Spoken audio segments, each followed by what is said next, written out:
Friends, last ఎపిసోడ్లో చూసారంటే heroine అవ్వ రెస్టారెంట్కి ఆ డాక్టర్ హాన్ ఇంకా వాడి మనుషులు వచ్చింటారు కదా. ఇప్పుడు అవ్వ వాళ్ళని చూసి రెస్టారెంట్లో పనిచేసే వాళ్ళ దగ్గర ఇక మీరు షట్టర్ని క్లోజ్ చేసుకొని వెళ్ళండి అంటారు. ఇంకా డాక్టర్ హాన్తోనే ఎప్పుడు చూసినా ఆ సూపర్ పవర్స్ ఉన్న ముగ్గురు తిరుగుతుంటారు కదా. ఆ హూడిగాడు, కళ్ళద్దాలమ్మాయి, ఆ తరువాత మైండ్ని కంట్రోల్ చేసే అమ్మాయి. ఎందుకు అని చూస్తే ఈ మైండ్ని కంట్రోల్ చేసే ఆ అమ్మాయి ఉంది కదా, తనకి చెవులు వినిపించవు. సో ఆ డాక్టర్ హాన్ చిన్నప్పుడే ఆ అమ్మాయికి చెవి వినపడేలా ఒక డివైస్ని కొని తనకి వేసింటాడు. ఆ టైం ఆ అమ్మాయికి చాలానే హ్యాపీగా ఉనింటుంది. ఆల్రెడీ వాళ్ళు అనాథలు, వాళ్ళకంటూ ఎవరూ లేరు అన్న టైంలో ఈ డాక్టర్ హాన్ ఇలా అంతా చేయడంతో ఆ డాక్టర్ని ఈ ముగ్గురు ఒక నాన్నలా ఫీల్ అయింటారు. ఆ తరువాత ఆ ల్యాబ్కి మంటలు అంటుకున్నప్పుడు అక్కడ ఉన్న కొంతమంది పిల్లల్ని పోలీసులు కాపాడి పిలుచుకొని వెళ్ళింటారు. కానీ ఈ ముగ్గురు మాత్రం అక్కడ అంతలా మంటలు అంటుకున్నా అక్కడి నుండి తప్పించుకొని వెళ్లకుండా ఆ డాక్టర్ హాన్ కి దెబ్బలు తగిలి కింద పడి ఉండడం చూసి అక్కడికి వెళ్తారు. ఆ డాక్టర్ హాన్ ఎంత వాళ్ళ బాడీలోకి కెమికల్ అంతా ఎక్కించి వాళ్ళని హింసించినా కూడా అది వాళ్ళ మంచి కోసమే అని ఈ ముగ్గురు ఆ డాక్టర్ హాన్ ని అంత గుడ్డిగా నమ్ముతారు. దానివల్ల ఇప్పుడు ఆ డాక్టర్ హాన్ కాళ్ళు ఒక పెద్ద రాయి కింద తగులుకుంటుంది. అప్పుడు ఆ హూడిగాడే వాడి పవర్ ద్వారా ఆ రాయిని దూరం తీసి ఆ డాక్టర్ హాన్ ని కాపాడుతాడు. ఆ తరువాత ఆ డాక్టర్ హాన్ వాళ్ళ ముగ్గురిని, మీరు పోలీసుల చేతికి దొరకకుండా ఇక్కడి నుండి వెళ్ళిపోండి, నేను ఒక రోజు ఖచ్చితంగా మళ్ళీ మిమ్మల్ని వెతుక్కుంటూ వస్తాను అని చెప్పగా ఆ ముగ్గురు కూడా ఆ రోజు పోలీసుల కంట పడకుండా పారిపోయింటారు. ఇంకా డాక్టర్ హాన్ ఇల్లీగల్ గా ఎక్స్పెరిమెంట్ చేస్తున్నాడు అని పోలీసులు అరెస్ట్ చేసి పిలుచుకొని వెళ్ళిపోయింటారు. ఆ తరువాత ఆ డాక్టర్ హాన్ 20 సంవత్సరాలు జైల్లో ఉండి రిలీజ్ అయిన తరువాత ఈ ముగ్గురిని కనిపెట్టి మళ్ళీ అతని ఎక్స్పెరిమెంట్ ని స్టార్ట్ చేసింటాడు. సరే, ఇప్పుడు ఈ డాక్టర్ హాన్ ఎందుకు హీరోయిన్ అవ్వని చూడటానికి వచ్చాడు అని చూస్తే ఆ చావులేని అబ్బాయి కోసమే వచ్చింటారు. ఏమంటే ఆ ల్యాబ్ కి ఫైర్ యాక్సిడెంట్ జరిగిన తరువాత అవ్వనే ఆ అబ్బాయిని పిలుచుకొని వెళ్ళింది అని ఒకతను చెప్తాడు కదా, అతన్ని కూడా వీళ్ళు చంపేస్తారు. సో ఇప్పుడు అవ్వ దగ్గర ఆ చావులేని అబ్బాయి గురించి అడగటానికి వచ్చింటారు.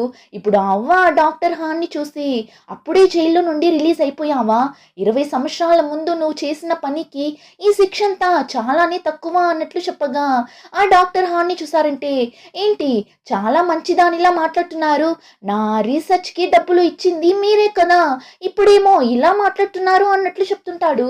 అయితే అవ్వనే ఆ ఎక్స్పెరిమెంట్ కి డబ్బులు ఇచ్చినట్లున్నారు కదా, కానీ నిజంగానే ఏం జరిగింది అని ఇంకా మనకి తెలియడం లేదు, చూద్దాం. ఇప్పుడు ఆ డాక్టర్ హాన్ అవ్వ దగ్గర ఆ చావు లేని బిడ్డ ఎక్కడ ఉన్నాడు అని అడగ్గా అవ్వని చూసారంటే, ఆ అబ్బాయి అప్పుడే చనిపోయాడు అంటారు. కానీ ఆ డాక్టర్ నమ్మడు. దానివల్ల ఆ మైండ్ ని కంట్రోల్ చేసే అమ్మాయి అవ్వని కంట్రోల్ చేసి ఆ చావు లేని బిడ్డ ఎక్కడున్నాడో నిజం చెప్పు అని అడగ్గా అవ్వ అప్పుడు కూడా ఆ అమరజీవి చనిపోయాడు అని అంటారు. ఆ డాక్టర్ హాన్ కి అయితే అంత షాకింగ్ గా ఉంటుంది. అది ఎలా సాధ్యం అవుతుంది, చావన్నదే లేని ఆ అబ్బాయి ఎలా చనిపోగలడు అని షాక్ అవుతాడు. అలానే ఇప్పుడు ఫ్లాష్ బ్యాక్ ని చూపిస్తారు. ఆ చావు లేని అబ్బాయిని ఆ డాక్టర్ హాన్ చాలానే టార్చర్ చేసింటాడు. రీసెర్చ్ చేసేటప్పుడు ఆ అబ్బాయిని చాలా సార్లు కావాలని చంపడం, ఆ అబ్బాయి మళ్ళీ ప్రాణాలతో తిరిగి రావడం, చంపడం, ప్రాణాలతో తిరిగి రావడం అని ఇలా చాలా సార్లు చేయడంతో ఆ అబ్బాయి తట్టుకోలేకపోతాడు. అంతలా ఏడుస్తాడు. ఏమంటే అలా చనిపోయి మళ్ళీ ప్రాణాలతో తిరిగి వచ్చే ప్రతిసారి వాడికి అంత పెయిన్ గా ఉనింటుంది. దానివల్ల నాకు చాలా నొప్పిగా ఉంది, నన్ను వదిలేయండి అని ఎంత ఏడ్చినా ఆ సైకో డాక్టర్ వేస్ట్ ఫెలో కొంచెం కూడా కనికరం లేకుండా చంపు, మళ్ళీ చంపు అని ఆ అబ్బాయిని అంతలా టార్చర్ చేయడం చూసి అక్కడ ఉన్న హీరోకి చాలానే కోపం వస్తుంది. అంతలా అరుస్తాడు, వాణ్ణి వదిలేయండి, ఎందుకు వాణ్ణి అలా చేస్తున్నారు అని అంతలా అరుస్తాడు. ఎంతలా అరుస్తాడు అంటే హీరో అరిచిన సౌండ్ కి ఆ ల్యాబ్ లో షార్ట్ సర్క్యూట్ అయి ఆ ల్యాబ్ మొత్తం మంటలు అంటుకుంటుంది. సో హీరో వల్లనే ఆ ల్యాబ్ కి మంటలు అంటుకున్నట్లుంది. కానీ ఆ మంటల్లో చాలా మంది పిల్లలు చనిపోయినట్లున్నారు. కానీ ఆ చావు లేని అబ్బాయి ఏమయ్యాడు అని చూపించలేదు. ఇప్పుడు ప్రెసెంట్ లో హీరోయిన్ ని చూపిస్తారు. ఇంటి బయట నిల్చొని పైన ఆకాశాన్ని చూస్తూ, నాకున్న ఈ పవర్ ని ఎలా కంట్రోల్ చేయాలి అని తెలుసుకున్నాను అంటే ఆ చందమామ దగ్గరకు కూడా ఈజీగా వెళ్ళిపోవచ్చు కదా, పాస్పోర్ట్ డబ్బులు ఏం లేకుండానే నాకు నచ్చిన ప్లేస్ కంతా వెళ్ళిపోవచ్చు కదా, సూపర్ అని జాలీగా గెంతులేస్తుంటుంది. ఆ టైంలోనే ఆ డాక్టర్ హాన్ వాడి మనుషులు హీరోయిన్ అవ్వ దగ్గర మాట్లాడేసి కారులో వెళ్తుంటారు. కానీ మంచి టైం వాళ్ళు హీరోయిన్ని చూడరు. ఇంకా నెక్స్ట్ డే హీరోయిన్ని పిలిచింటాడు. బయట క్లీనింగ్ వర్క్కి వెళ్తున్నాము, నువ్వు వచ్చేసే అని. కానీ చూస్తే హీరోయిన్ కంగిలీని కూడా పిలుచుకొని వెళ్ళింటుంది. మాస్టర్ మేము వచ్చేసాము అంటుంది. హీరో చూసి షాక్ అవుతాడు. వాళ్ళిద్దరిని కూడా పిలుచుకొని వచ్చేసిందేంటి, ఈరోజు ఈ ముగ్గురు ఏం చేయబోతారో ఏమో కదా అని చూస్తున్నప్పుడు ఇప్పుడు అక్కడికి ఆ చర్చ్ వాళ్ళు కూడా వస్తారు. వచ్చి మేము మీకు హెల్ప్ చేయడానికి వచ్చాము అంటారు. హీరోకి అయితే ఆ చర్చ్ వాళ్ళని చూసి మండిపోతుంది. ఆ చర్చిని నడిపిస్తున్నది డాక్టర్ హాన్ అని హీరోకి తెలుసు కదా, అందుకే. అంతేకాకుండా ఇప్పుడు ఈ చర్చ్ వాళ్ళకి ఈ ముగ్గురి పవర్స్ గురించి తెలిసిపోతే వీళ్ళ ప్రాణాలకే ప్రమాదం అని చెప్పి ఇప్పుడు హీరో ఏం చేస్తాడు, ముగ్గురిని అక్కడి నుండి దూరంగా పిలుచుకుని వెళ్ళిపోతాడు. అప్పుడు లీ హీరో దగ్గర, నువ్వు భలే తెలివైన వాడివిలా ఉన్నావు కదా, ఇక్కడ పని చేయడానికి పిలిచినట్లు పిలిచి మాకు సీక్రెట్ గా ట్రైనింగ్ ఇవ్వబోతున్నావు అన్నమాట. ఎలా మా పవర్స్ ని యూస్ చేయాలి, కంట్రోల్ చేయాలి అని నేర్పించబోతున్నావు కదా అని చెప్పినప్పుడు హీరో మండిపడుతూ, ఇక్కడ చూడండి స్పెషల్ ట్రైనింగ్ అంతా ఏం లేదు, అయినా మన దగ్గర ఉన్న ఈ స్పెషల్ పవర్ ని చూసి అందరూ మనల్ని ఆశ్చర్యంగా చూస్తారు, ఇంప్రెస్ అవుతారు అని అనుకుంటున్నారేమో. అదంతా సినిమాల్లోనే జరుగుతుంది, కానీ నిజ జీవితంలో అలా అంతా జరగదు. మీకు సూపర్ పవర్స్ ఉన్న విషయం జనాలకి తెలిసింది అంటే వాళ్ళు మిమ్మల్ని చూసి భయపడతారు, మిమ్మల్ని దూరం పెట్టేస్తారు అంటాడు. అప్పుడు లీ, ఈ ఊర్లో ఉన్న వాళ్ళు ఆల్రెడీ చూహిని దూరం పెట్టేశారు, సో మాకేం ఇదంతా కొత్త కాదు అని హీరోయిన్ మీద ఫన్ చేయగా, ఏమియా చెప్పావు అని హీరోయిన్ అలీ మీద ఎగురుకుంటూ వెళ్తుంటుంది. కానీ హీరో అలానే హీరోయిన్ ని వాడి పవర్ తో దూరంగా తీసుకుని వచ్చి వదులుతాడు. హీరో అలా చేయడం చూసి ముగ్గురు, అరే ఎంత బాగా చేసావు తెలుసా అని క్లాప్ చేస్తుంటారు. ఇంకా హీరో, ఇక్కడ చూడండి మీకు పవర్ ఉందనే విషయం బయట ఎవరికి తెలియకుండా చూసుకోండి, లేదంటే అది మీ ఫ్యామిలీ వాళ్ళకే ప్రమాదం. ఇంకా నేను మీకు ఎలాంటి ట్రైనింగ్ ని ఇవ్వలేను. ఒక్కొక్కరికి ఒక్కొక్క పవర్ ఉండడం వల్ల మీరే మీ పవర్ ఏ టైంలో ఎలాంటి సిచ్యువేషన్ లో వస్తుంది, దాన్ని ఎలా కంట్రోల్ చేయాలి అని కనిపెట్టాలి. సో ఈ రోజంతా ఈ రూమ్ లో ఉండి మీ పవర్స్ ఎప్పుడు వస్తుంది ఎప్పుడు వెళ్ళిపోతుంది అని కనిపెట్టండి అని వాళ్ళని లోపలికి పంపించి హీరో వెళ్ళిపోతాడు. ఇంకా ఆ టైంలోనే ఆ చర్చ్ కి కింద ఉన్న ఆ ఎక్స్పెరిమెంట్ ల్యాబ్ ని చూపిస్తారు. స్టార్టింగ్ సీన్ లో హోమ్లెస్ తాత ఫ్రెండ్ ఆ చెత్త కుప్పలో ఉన్న డ్రైనేజ్ వాటర్, అదే ఆ కెమికల్ వాటర్ లో పడిపోతాడు కదా, అతన్ని వీళ్ళే తీసుకుని వచ్చి ఇన్ని రోజులుగా అతని మీద ఎక్స్పెరిమెంట్ చేసింటారు. కానీ అతనికి చేసిన ఆ ఎక్స్పెరిమెంట్ సక్సెస్ అవ్వదు. ఇప్పుడు చనిపోయే ఒక స్టేజ్ లో ఉంటాడు. దానివల్ల ఇప్పుడు ఆ డాక్టర్ హాన్, ఇంకా ఎందుకు అతను ఇక్కడ, వెంటనే డిస్పోజ్ చేయండి అన్నట్లు చెప్పగా అతన్ని తీసుకుని వెళ్ళి ఒక పెద్ద కంటైనర్ లో వేస్తారు. అందులో ఉన్నది యాసిడ్ లా ఉంది, అందులో వేసి చంపేస్తారు. ఇప్పుడు అదంతా పైన నిల్చొని ఆ అద్దాల అమ్మాయి ఇంకా మైండ్ ని కంట్రోల్ చేసే అమ్మాయి ఇద్దరు చూస్తారు. అప్పుడు ఆ అద్దాల అమ్మాయి, ఫ్యూచర్ లో మనం కూడా దేనికి పనికిరాము అని, నాన్న మనల్ని కూడా ఇలానే చేస్తే ఎలా అంటుంది. అప్పుడు ఆ మైండ్ ని కంట్రోల్ చేసే అమ్మాయి కోపంగా, జూరాన్ నాన్న గురించి ఇలా అంతా అనుకోకు, నాన్న మీద నమ్మకం ఉంచు, నాన్న మనల్ని అలా అంతా వదిలేయడు అంటుంది. ఈ మైండ్ ని కంట్రోల్ చేసే అమ్మాయి ఆ డాక్టర్ హాన్ మీద చాలానే నమ్మకం పెట్టుకుంటుంది. ఇంకా ఆ టైంలోనే అవ్వని చూపిస్తారు. అవ్వ అయితే వాళ్ళ రెస్టారెంట్ దగ్గర ఇంకా వాళ్ళ ఇంటి దగ్గర అంతా సీసీటీవీని ఫిక్స్ చేసి పెట్టింటారు హీరోయిన్ సేఫ్టీ కోసం. ఇప్పుడు అవ్వకి తెలిసిన ప్రైవేట్ డిటెక్టివ్ వస్తాడు, వీడి పేరు జున్హో. ఇప్పుడు అవ్వ దగ్గర సీసీటీవీలో ఒక విషయాన్ని చూశాను అని చెప్పి వేసి చూపిస్తాడు. అలా సీసీటీవీలో ఏముంది అని చూస్తే నిన్న నైట్ ఆ డాక్టర్ హాన్ అవ్వ దగ్గర మాట్లాడేసి కార్లో వెళ్తున్నప్పుడు హీరోయిన్ బయట నిల్చొని తనకున్న ఆ పవర్ గురించి తలుచుకొని ఎగురుతూనే ఉంటుంది కదా, అప్పుడు వాళ్ళు హీరోయిన్ ని చూడలేదు అని కదా అనుకున్నాము. కానీ ఆ హూడిగాడు చూసేసింటాడు హీరోయిన్ ని ఆ డాక్టర్ హాన్ కి చూపించి, ఈ అమ్మాయి ఆ 3972 తో పాటు తిరుగుతుంది, ఇంకా తనకి పవర్స్ కూడా ఉంది అన్నట్లు చెప్పగా ఆ డాక్టర్ హాన్, అయితే ఎందుకు ఇంకా ఆలోచిస్తున్నావు, వెంటనే ఆ చెత్తని ఏరి పారేసే అంటాడు, అంటే చంపేసే అంటాడు. ఆ హూడిగాడు కూడా వెళ్ళి వాడి పవర్ తో హీరోయిన్ ని చంపడానికి వెళ్తాడు. కానీ కరెక్ట్ గా ఆ టైం హీరోయిన్ ఆ ప్లేస్ లో నుండి మాయమైపోతుంది. ఇప్పుడు ఆ విషయాన్ని సీసీటీవీలో చూసిన అవ్వకి అంత షాకింగ్ గా ఉంటుంది. దేవుడా, నా మనవరాలికి ఏమైంది, తను ఎలా అలా మాయమైంది అని చూస్తుంటారు. ఇంకా హీరోయిన్ నిన్న నైట్ అలా మాయమై ఎక్కడికి వెళ్ళింటుంది అని చూస్తే యాక్చువల్లీ హీరోయిన్ కి ఈ నార్థన్ లైట్స్ అని చెప్తారు కదా, ఇదిగో ఇవి ఈ ప్లేస్ కి వెళ్ళాలి అని అనుకోనింటుంది. కానీ చూస్తే వెళ్ళకూడని ఒక ప్లేస్ కి వెళ్ళి చేరగా అక్కడ ఉన్న లేడీ అయితే, అరే అమ్మా ఎవరు నువ్వు, కొత్తగా ఉన్నావు కానీ చాలానే అందంగా కదా ఉన్నావు, మా బిజినెస్ బాగా అవుతుంది, ఎందుకు అలా వెళ్ళిపోతున్నావు రా అన్నట్లు పిలుస్తుంటుంది. హీరోయిన్ అయితే అయ్యో బాబోయ్ అని అక్కడి నుండి ఒకటే పరుగు. ఇంకా ఇప్పుడు ఈ డిటెక్టివ్ జున్హో అవ్వ దగ్గర, అయితే చూహీకి ఇలాంటి ఒక పవర్ ఉన్న విషయం మీకు తెలీదా మిస్ కిమ్ అని అడుగుతాడు. ఆ టైం అవ్వకి ఒక ఫోన్ కాల్ రాగా అవ్వ కూడా ఇప్పుడు లిఫ్ట్ చేసి జున్హో చెప్పు అంటారు. ఫోన్ చేసింది జున్హో అయితే ఇక్కడ ఉన్న జున్హో ఎవరు అని తెలియడం లేదు. ఇప్పుడు అవ్వ జున్హో దగ్గర మాట్లాడేసి, అదే కదా నా జున్హో ఎప్పుడు నన్ని అవ్వ అని పిలుస్తాడు, మిస్ కిమ్ అని ఎప్పుడు పిలవడు, ఎవరు నువ్వు అని అడుగుతారు. చూస్తే అది ఆ అద్దాలమ్మాయి. ఆ చావు లేని అబ్బాయి ఎక్కడ ఉన్నాడు అని తెలుసుకోవడానికి వచ్చింటుంది.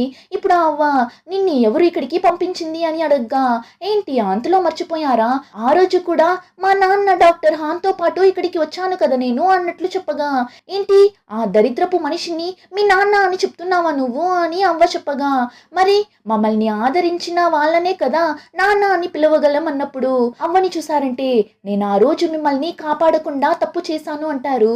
అప్పుడు అద్దాలమ్మాయి ఒకలా నవ్వుతూ, మీరు ఎవరికంతా పవర్ రాలేదో అలాంటి పిల్లల్ని మాత్రమే కదా కాపాడి పిలుచుకొని వెళ్ళారు, మాలాంటి వాళ్ళని అలానే వదిలేసి వెళ్ళిపోయారు కదా, కానీ ఆ చావు లేని అబ్బాయిని మాత్రమే మీతో పాటు పిలుచుకుని వెళ్ళిండారు ఎందుకు, ఇప్పుడు ఆ చావు లేని అబ్బాయి ఎక్కడ ఉన్నాడు అని అడగ్గా అమ్మని చూసారంటే చనిపోయాడు అంటారు. అప్పుడు ఈ అద్దాలమ్మాయి, ఇప్పుడు మీ ద్వారా నిజాన్ని ఎలా రప్పిస్తానని చూడండి, ఇప్పుడే ఇక్కడే మీకు నరకం అంటే ఎలా ఉంటుందో చూపిస్తాను, తట్టుకోలేక ఎలా నిజాన్ని చెప్పేస్తారు అని మాత్రం చూడండి అని ఆ ప్లేస్ ని ఒకలా నరకంలో ఉన్నట్లు క్రియేట్ చేస్తుంది. కానీ అప్పుడు కూడా అమ్మ స్ట్రాంగ్ గా కూర్చోంటారు. నేను ఇప్పుడు ఈ లోకంలో సంతోషంగా ఉంటున్నా అని నువ్వు అనుకుంటున్నావా, 20 సంవత్సరాల ముందు నేను చేసిన ఆ తప్పు వల్ల ప్రతిరోజు నరకం అనుభవిస్తున్నా అంటారు. అలా అవ్వ 20 సంవత్సరాల ముందు ఏం చేశారు అని తెలియడం లేదు.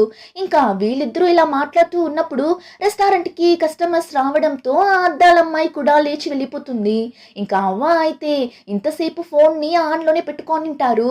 సో ఇప్పుడు జున్హో దగ్గర, విన్నావు కదా ఆ అమ్మాయి ఏం మాట్లాడేసి వెళ్ళింది అని, వాళ్ళు మన చూహీని కనిపెట్టే లోగా మనం మన చూహీని కాపాడుకోవాలి అంటారు. అవ్వ ఇలా అంతా చెప్పడం చూస్తుంటే ఒకవేళ హీరోయినే ఆ చావులేని బిడ్డనా అన్నట్లు అనిపిస్తుంది. చూద్దాం. ఇంకా ఆ టైంలోనే మన హీరోయిన్ గ్యాంగ్ ని చూపిస్తారు. హీరోయిన్ వాళ్ళ ఫ్రెండ్స్ దగ్గర అవ్వకి తన పవర్ గురించి తెలిసిపోయింది అని తెలియక, నేను త్వరగా నా పవర్ ని కంట్రోల్ చేయడం నేర్చుకోవాలి, మా అవ్వకి ఈ విషయం గురించి తెలిసింది అంటే అంతే, ఆ తరువాత నన్ను బయట ఎక్కడికి పంపించకుండా లోపలనే లాక్ చేసి పెట్టేస్తారు అన్నప్పుడు లీ వచ్చి, నా కూతురు హెడ్సెట్స్ కావాలి అని ఆశపడింది, దాన్ని ఎలా అయినా నా కూతురికి నేను కొనివ్వాలి, దానివల్ల నేను డబ్బులు సంపాదించడానికైనా దారిని వెతకాలి అంటాడు. అలానే కంగొచ్చి, నేను స్కూల్ చదువుతున్నప్పుడు నన్ను చాలా మంది బుల్లి చేసేవాళ్ళు, సో నా పవర్ ఎప్పుడు వస్తుంది, ఎలా కంట్రోల్ చేయాలి అని నేను త్వరగా తెలుసుకోవాలి, వాళ్ళ దగ్గరకు వెళ్ళి నేను ఎంత స్ట్రాంగ్ గా ఉన్నా అని వాళ్ళకు చూపించాలి అంటాడు. అప్పుడు హీరోయిన్, మనం ఆశపడినట్లు మనం చేయాలి అంటే ఫస్ట్ మనం మన పవర్ ఎప్పుడు వస్తుంది, దాన్ని ఎలా కంట్రోల్ చేయాలి అన్నది తెలుసుకోవాలి, అప్పుడే మనల్ని ఎవరైనా వచ్చి ఎత్తుకుని వెళ్ళిపోతారేమో అని భయపడకుండా ఉండొచ్చు అని చెప్పి ఇప్పుడు కంగ్ని చూసి, నువ్వే మాకన్నా బాగా ఆలోచించి చూడాలి, నీకున్న పవర్కి నువ్వు ఎలా యూజ్ చేయాలి కంట్రోల్ చేయాలి అని తెలుసుకున్నావు అంటే ఆ తరువాత నువ్వు ఎవరికి భయపడాల్సిన అవసరం ఉండదు, ఎందుకంటే నీకు అంత బలం ఉందిరా అన్నప్పుడు వాడు, అవును నాకు ఇప్పుడు గుర్తొచ్చింది, నేను ఏడ్చినప్పుడే నాకు ఆ పవర్ వస్తుంది అనుకుంటా అంటాడు. అంతే, ఇద్దరు కంగ్ని అంతలా కొడతారు, వాడు ఏడ్చేస్తాడు. ఇప్పుడు వెంటనే ఏడుపుస్తుంది ఏడుపుస్తుంది, ఇదిగో నీ పవర్ ఏంటని ఇప్పుడు చూపించు, దీన్ని గుద్దు అని చెప్పగా వాడు ఫోర్స్ గా దాన్ని గుద్దుతాడు. చూడండి, అంతే, అది పగలదు, పాపం వాడి చేయి పగిలిపోతుంది, అయినా వాడిని లీ వదలడం లేదు, నీ కళ్ళల్లో నుండి నీళ్లు వస్తూనే ఉంది, అది ఆగేలోపు నీ పవర్ ని యూజ్ చేయని వాడిని అంతలా టార్చర్ చేస్తుంటాడు. ఆ టైంలోనే హీరోయిన్ ఒక పక్క తను ఎప్పుడంతా మాయమైంది అని ఆలోచించి, అయితే నాకు నా హార్ట్ బీట్ ఫాస్ట్గా కొట్టుకున్నప్పుడు నా పవర్ వర్క్ అవుతుందా అని చెప్పి అలానే అక్కడే పరిగెత్తుతుంటుంది. ఆ టైంలోనే హీరోని చూపిస్తారు. హీరో ఈరోజు బయట క్లీనింగ్ వర్క్కి వెళ్ళింటాడు కదా, అక్కడ ఆ చర్చ్ వాళ్ళు కూడా వచ్చి క్లీన్ చేస్తుంటారు. అప్పుడు హీరో ఆ చర్చ్ హెడ్ దగ్గరకు వెళ్ళి, మా డ్యూటీ అయిపోయింది, మేము వెళ్తున్నాము, మీరు ఇక వెళ్ళండి అన్నప్పుడు అతన్ని చూసారంటే ఇక్కడ ఏరి పారేయాల్సిన చెత్త ఇంకా ఎక్కువగా ఉంది అని మా దేవదూత చెప్పారు, సో నువ్వు ఇప్పుడే ఇక్కడి నుండి వెళ్ళలేము అంటాడు. అప్పుడు హీరో మీ దేవదూత ఏం చెప్తే అది అలానే వింటారా ఏంటి అన్నప్పుడు అతను అవును ఆ దేవదూతని దేవుడు మా కోసం పంపాడు. దానివల్ల మేము మా దేవదూత ఏం చెప్పినా వింటాము. ఈ లోకం ఇంకొన్ని రోజుల్లో అంతమవబోతుంది. కానీ మమ్మల్ని మా దేవుడు ఆ అంతం నుండి కాపాడుతాడు అని చెప్తుంటాడు. ఆ టైం సడన్ గా అక్కడ ఉన్న కార్స్ అన్ని అలానే గాల్లో ఎగురుతుంటుంది. అప్పుడు ఆ చర్చ్ అతను మా దేవదూత వచ్చేసాడు, మమ్మల్ని కాపాడటానికి వచ్చేసాడు అంటాడు. ఏమన్ని వీడు దేవదూత అంటున్నాడు అని చూస్తే అక్కడికి ఆ హూడిగాడు వస్తుంటాడు. సో ఈ హూడిగాడే వాడి పవర్ తో ఇలా అంతా చేస్తుంటాడు. కానీ ఇంతసేపు మా దేవదూత వచ్చి మమ్మల్ని కాపాడతాడు అని చెప్తూ నిన్న అతని మీదనే ఒక కార్ వచ్చి పడి అక్కడే చనిపోతాడు. యాక్చువల్లీ ఆ డాక్టర్ హాన్ ఇంకా వాడి మనుషులు అయిన ఈ హోడిగాడు ఆ అద్దాలమ్మాయి ఇంకా మైండ్ ని కంట్రోల్ చేసే అమ్మాయి అని అందరూ కలిసి ఆ చర్చ్కి వచ్చే జనాల్ని మోసం చేస్తుంటారు. వాళ్ళకున్న పవర్ ని యూస్ చేసి ఈ హూడిగాడు దేవదూత అన్నట్లు చెప్పి చాలా మంది ప్రజల్ని మోసం చేస్తుంటారు. ఇప్పుడు హూడిగాడు హీరో మీదనే ఒక కార్ పడేలా చేస్తాడు. కానీ హీరో ఆ కార్ ని అలానే స్టాప్ చేసి దూరం పడేస్తాడు. ఆ టైంలోనే మన హీరోయిన్ గ్యాంగ్ ని చూపిస్తారు. పాపం ముగ్గురు ఆలోచించి ఆలోచించి టయర్డ్ అయిపోయింటారు. కానీ లీ మాత్రం సీలింగ్ కి అతుక్కుంటాడు. ఏమంటే కంకి పవర్ రావాలి అని అంతలా కొట్టడంతో కంగ్ నొప్పికి తట్టుకోలేక కోపంలో లీని పైకి విసిరినట్లున్నాడు. అందుకే సీలింగ్ ఫ్యాన్ లా పైన ఉన్నాడు. ఇంకా హీరోయిన్ అయితే నేను ఎంత పరిగెత్తినా నా హార్ట్ ఫాస్ట్ గా కొట్టుకోవడం లేదేంటి, అయితే మాస్టర్ వచ్చి నా దగ్గర అడిగితే నేనేం చెప్పేది అని అలానే కింద పడి దొర్లుతుంటున్నా. అంతే సడన్ గా టెలిపోర్ట్ అయిపోతుంది. వీళ్ళిద్దరూ షాక్ అయిపోతారు. ఎలా వెళ్ళింది ఇప్పుడు తను అని. ఇంకా చూస్తే హీరో ఆ హోడీగాడు ఫైట్ చేస్తున్న ఆ ప్లేస్ కి వెళ్ళిపోతుంది. అక్కడ ఏం జరుగుతుంది అని కూడా చూడకుండా మాస్టర్ మాస్టర్ ఏం చేస్తున్నారు అని ఖుషిగా వెళ్తుంటుంది. ఆ తరువాతనే తల పైకెత్తి చూస్తే కార్లో అలా గాల్లో ఎగరడం చూసి ఏం రా జరుగుతుంది ఇక్కడ అని చూస్తున్నప్పుడు హీరో చూసేసి నువ్వెందుకు ఇక్కడికి వచ్చావు, ఇక్కడి నుండి వెళ్ళిపో అంటాడు. ఆ టైం ఒక కార్ హీరోయిన్ మీదనే పడేలా వస్తుంది. కానీ హీరోయిన్ మళ్ళీ టెలిపోర్ట్ అయ్యి రూమ్ కే వెళ్ళిపోతుంది. వాళ్ళు వచ్చేసావా అని చెప్తున్నప్పుడు హీరోయిన్ కంగ్ని పట్టుకొని మాస్టర్ మాస్టర్ అక్కడ ప్రమాదంలో ఉన్నారు, రా వెళ్ళి కాపాడుదామని హీరోయిన్ టెన్షన్ అవ్వగా ఇప్పుడు ఇద్దరు మాయమైపోతారు. హీరోయిన్ కంగ్ ని పట్టుకొని ఉంటుంది టెలిపోర్ట్ అయ్యేటప్పుడు. అందుకే కంగ్ కూడా హీరోయిన్ తో పాటు టెలిపోర్ట్ అయిపోతాడు. లీ అయితే రే నన్ని మాత్రం ఇలా ఒంటరిగా వదిలేసి వెళ్ళిపోయారేంట్రా అని అతను ఒంటరిగా పైన తగులుకొని అరుస్తుంటాడు. ఇంకా ఇటుపక్క కంగ్ ఆ యుద్ధ భూమిని చూసి భయపడుతుంటాడు. హే చూహి ఎందుకు నువ్వు నన్ను ఇక్కడికి పిలుచుకొని వచ్చావు, ఏం జరుగుతుంది ఇక్కడ అని భయపడుతున్నప్పుడు హీరో వీళ్ళిద్దరిని చూసేసి కంగ్ ని కూడా పిలుచుకొని వచ్చేసావా, ఫస్ట్ ఇద్దరు ఇక్కడి నుండి వెళ్ళండి అన్నప్పుడు హీరోయిన్ లేదు మాస్టర్ మిమ్మల్ని ఇలా అంతా ఒంటరిగా వదిలి వెళ్ళము, రండి మనం ముగ్గురం కలిసే వెళ్దామని చెప్పి వాళ్ళిద్దరి చేయిని పట్టుకొని గట్టిగా కళ్ళు మూసుకుంటుంది టెలిపోర్ట్ అవ్వాలి అని. కానీ హీరోయిన్ పవర్ ఈ టైం అని చూసి వర్క్ అవ్వదు. కంగ్ చూస్తాడు ఏంటి కామెడీ చేస్తున్నావా నువ్వు అని. అప్పుడు ఆ హోడిగాడు ముగ్గురు సచ్చారు ఈ రోజు అని వాడి ఫుల్ పవర్ ని యూస్ చేసి అక్కడ ఉన్న కార్స్ అన్నింటినీ వాళ్ళ మీద పడేలా చేస్తుంటాడు. హీరో కూడా వాడి పవర్ ని యూస్ చేసి వాళ్ళ మీద పడినట్లు స్టాప్ చేస్తాడు. కానీ ఎక్కువసేపు పవర్ ని యూస్ చేయలేకపోతాడు. అయినా కష్టపడి ఆ కార్ ని దూరం తోసేస్తాడు. కానీ ఆ టైం హీరోయిన్ మీద ఒక కార్ పడేలా వస్తుందా, వెంటనే హీరో వెళ్ళి హీరోయిన్ ని పట్టుకుంటాడు. హీరోయిన్ మీద ఆ కార్ పడనట్లు. కానీ ఇప్పుడు ఇద్దరి మీద ఆ కార్ పడిపోతుంది. సరే కంగ్ ఎక్కడా, కంగ్ కూడా ఆ కార్ కిందనే పడిపోయాడా అని చూస్తే ఈసారి మన కంగే కార్ ని వాళ్ళ మీద పడకుండా పట్టుకుంటాడు. అంతేకాకుండా ఇప్పుడు దాన్ని అలానే పైకి దూరంగా వేస్తాడు. కంకి ఉన్న పవర్ ని చూసి ఆ హోడిగాడు అంతలో షాక్ అవుతాడు. ఇంకా కంగ్ కూడా ఖుషిగా చూహి చూసావా నేను ఆ కార్ ని ఎలా స్టాప్ చేసా అని తిరిగి చూస్తే అక్కడ హీరో హీరోయిన్ ఇద్దరు ఉండరు. ఎక్కడికి వెళ్ళారు వీళ్ళిద్దరూ అని చూస్తే ఇద్దరు టెలిపోర్ట్ అయి ఒక సూపర్ అయిన ప్లేస్ కి వెళ్ళింటారు. హీరోయిన్ చాలా రోజులుగా ఈ నార్థన్ లైట్స్ ని చూడాలి అని ఆశపడి ఉంటుంది కదా. సో ఆ ప్లేస్ కి టెలిపోర్ట్ అయి వెళ్ళింటారు. కానీ హీరోయిన్ మెడకి బాగా దెబ్బ తగలడం వల్ల ఫుల్ గా బ్లడ్ వస్తుంటుంది. అప్పుడు హీరోయిన్ నవ్వుతూ అలానే ఎమోషనల్ కూడా అవుతూ ఫైనలీ నేను ఆశపడిన ప్లేస్ కి వచ్చేసా, ఎంత బాగుంది అరోరా, ఇప్పుడు నేను ప్రశాంతంగా చనిపోతాను అని చెప్పి హీరోయిన్ ఇప్పుడు నిజంగానే చనిపోతుంది. ఇప్పుడు ఇక్కడ కట్ చేసి ఆ హోడీగాడి దగ్గర ఒంటరిగా తగులుకున్న కంగ్ని చూపిస్తారు.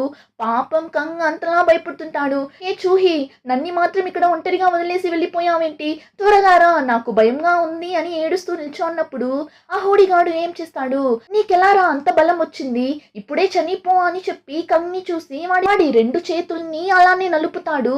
కానీ కంగ్కి ఏం కాదు, వెనకాల ఉన్న కారే పగులుతుంది. ఏంటి, వాడికి ఏం కాలేదు అని మళ్ళీ క్లాప్ చేస్తాడు. అయినా కంగ్కి ఏం కాదు. ఎవర్రా నువ్వు అని ఆ హోడీగాడికి పిచ్చిలేస్తుంది. కంగ్ని చూసారంటే నేనే కంగ్ రూబిన్ అని చెప్తుంటాడు. ఇంకా వీడు మండిపడి కంగ్ని ఎలా అయినా క్లోజ్ చేయాలి అని చెప్పి అన్నిసార్లు క్లాప్ చేస్తాడు. ఒక 100 సార్లైనా క్లాప్ చేసింటాడు. అయినా మన కంగ్కి ఏం కాదు. కంగ్ అయితే ఏంటి వీడు ఇలా క్లాప్ చేస్తున్నాడు, ఇదేమైనా గేమా అని వాడు ఇప్పుడు ఎంజాయ్ చేస్తూ క్లాప్ చేస్తుంటాడు. అరే ఇది చాలా బాగుంది, నాకు నచ్చింది అని. ఇంకా ఇక్కడ ఇలా కామెడీ జరుగుతున్న ఆ టైంలోనే మన హీరోయిన్ ని చూపిస్తారు. హీరోయిన్ చనిపోతుంది కదా, సో ఇప్పుడు హీరో చూహి పైకిలే, నీకేం కాదు, పైకిలే అని సిపిఆర్ అంతా చేస్తుంటాడు. ఆ టైం హీరో ఒక విషయాన్ని నోట్ చేస్తాడు.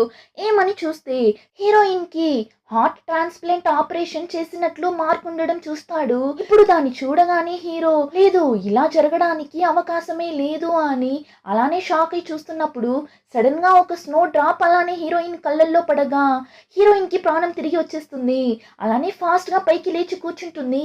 కానీ ఇప్పుడు హీరో చాలానే టయర్డ్ గా ఉండడంతో వాడు ఇప్పుడు అలానే హీరోయిన్ మీదనే పడిపోతాడు. అలానే ఎపిసోడ్ కంప్లీట్ అవుతుంది. రిమైనింగ్ స్టోరీని నెక్స్ట్ ఎపిసోడ్లో చూద్దాం. ఇంకా ఈ వీడియో నచ్చితే like, share and subscribe. Thank you.